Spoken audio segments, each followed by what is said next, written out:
ధర్మారెడ్డి గారు ఆ మనిషి గాయబ్. ఈ రోజు దాకా లేడు ఆయన. ఈ రోజు దాకా మళ్ళీ కనిపించలా. ధర్మారెడ్డి గారు నేను మిమ్మల్ని చూశాను. ఆ రోజున నేను దర్శనానికి వచ్చినప్పుడు మీరు అందరూ ఎలా ప్రవర్తించారో నాకు తెలుసు. నేను చూశా. తిరుమలని ఇష్టారాజ్యంగా చేశారు. అది వ్యాపార కేంద్రంగా చేశారు. ఆధ్యాత్మిక కేంద్రం నుంచి పర్యాటక కేంద్రంగా చేశారు. అది ఇదే మీరు మక్కాకి వెళ్తే ఇలాగే ప్రవర్తిస్తారా? మీరు ఒకసారి మక్కాను చూసి నేర్చుకోండి. ఇస్లాంని పాటించే ప్రతి ముస్లిం ఎంత పవిత్రంగా పాటిస్తాడో చూడండి. అక్కడ అథారిటీస్ని అడగండి. ఒక చిన్నపాటి మస్జిద్కి వెళ్తే ఎంత పవిత్రంగా చూసుకుంటారో చూడండి. ధర్మారెడ్డి గారు మీరు హిందువులా? మీ ఇష్టానికి మీరు చేసేసుకుంటారా? మీ బిడ్డ చనిపోయాడు. చనిపోయిన కనీసం 11 రోజులు లోపలికి రాకూడదండి. ఈ లోపల వచ్చేస్తారా మీరు? మేము మర్చిపోయామనుకుంటున్నారా? ఆగమ శాస్త్రం చెప్పింది మీకు ఇదేనా?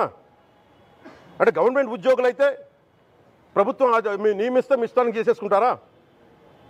మాకు బాధలు ఉండవనుకుంటున్నారా? ఇదే మీరు ఒక ఇస్లాంకి చేస్తే అపచారం జరిగితే మీరు ఏం చేస్తారు? బయట రోడ్ల మీదకి వచ్చి మీరు కూర్చోబెట్టి దాన్ని పొలిటికలైజ్ చేస్తారు. మీరు పొలిటికలైజ్ చేస్తారు. నేను నిజంగా చెప్తున్నా. జగన్మోహన్ గారికి కూడా చెప్తున్నా. మీరే కనుక నేనే కనుక సనాతన ధర్మం మీద పోరాటం చేయాలని నన్ను ఆపేవాళ్ళు ఎవరు లేరు ఈ దేశంలో. గుర్తుపెట్టుకోండి. నేను కనుక సనాతన ధర్మం కోసం నేను పోరాటం చేస్తే చచ్చిపోవడానికి సిద్ధం నేను. కానీ నేను అక్కడ దాకా తీసుకెళ్ళిన విషయాలు దానికి నిదర్శనమే రాముల వారి విగ్రహం శిరిచ్ఛేదం జరిగినప్పుడు ఒక్క మాట మాట్లాడకుండా చెప్పి కూర్చున్నాను. ఆ తెలివితేట లేక మీ ప్రభుత్వాన్ని కిందకి తీసుకొచ్చి అధాపాతాలను తొక్కిన మేము మాకు శక్తి లేదనుకుంటున్నావా? ఉండవనుకుంటున్నావా?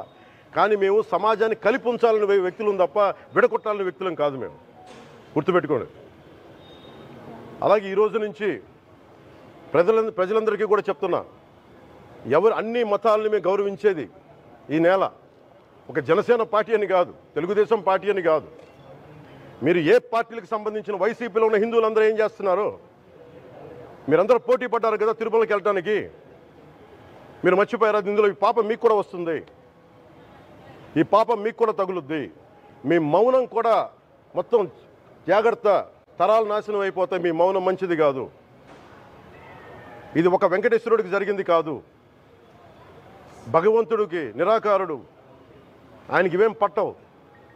మనం నమ్ముకొని ఆయనకి వెళ్తున్నది మనకి బాధ్యత. ఇది ఇంకా ప్రతి ఒక్కరు దీన్ని గుర్తుపెట్టుకోండి. చేతులెత్తి వేడుకుంటున్నాను. సగటు హిందూ మీరు సినిమా టికెట్లకు వెళ్ళిపోతారు. అభిమానులు అందరూ మీరెవరు హిందువులు లేరా? సినిమా టికెట్ల కోసం చించుకుంటారు. సినిమాని మీరు కూర్చోడానికి మీరు మొత్తం మాట్లాడతారు.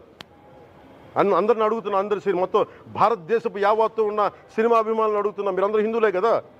అత్యధికులు హిందువులే కదా? మీకు బాధ్యత లేదా? మీకు మీ సినిమా హీరోలు, నేను కూడా హీరోనే. నన్ను మించి దేశాన్ని చూడమని, సనాతన ధర్మాన్ని చూడమంటున్నా. మీ కన్వీనియంట్గా కూర్చోబెట్టి హీరోలను ఎత్తడం కాదు, నన్ను ఎత్తడం కాదు. ధర్మం విఘాతం కలిగినప్పుడు ధర్మానికి మీరు మాట్లాడటం మీ బాధ్యత. నా తరం మేము కష్టపడుతున్నాం, ముందుకు వచ్చాం. ఎవరి కోసం పడుతున్నాం ఈ కష్టాలు? మాకు సరదా కాదు. ప్రతి ఒక్కరి ఇష్టానికి వచ్చి మాట్లాడుతూ ఉంటే బాధ కలుగుద్ది. అయ్యప్ప స్వామి దీక్ష చేసే వాళ్ళ మీద ఎంత ఇష్టారాజ్యంగా మాట్లాడతారు. ఇదే మీరు ఎవరన్నా సరే ఇస్లాం మీద మీరు గొంతు ఎత్తగలరా? ఎందుకంటే రోడ్ల మీదకి వచ్చి కొడతారని మీకు భయం. అందుకు మీరు మాట్లాడరు. హిందువులు అంటే మెత్తని మనుషులు కదా,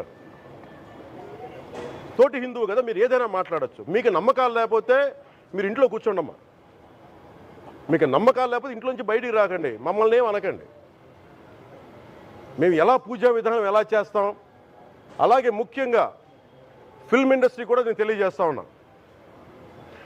దీని మీద మీరు మాట్లాడితే మద్దతుగా మాట్లాడండి, లేదంటే మౌనంగా కూర్చోండి. అంతేగాని మీ మాధ్యమాల ద్వారా అపహాస్యం చేస్తే మటుకు ప్రజలు మిమ్మల్ని ఎవరు క్షమించరు. ఎందుకంటే చాలా డీప్ పెయిన్ ఇది.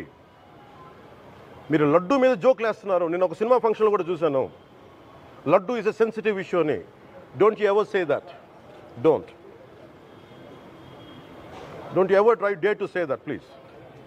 I respect you as actors, but when it comes to Sanatana Dharma, please, you have to think 100 times before you saying a word.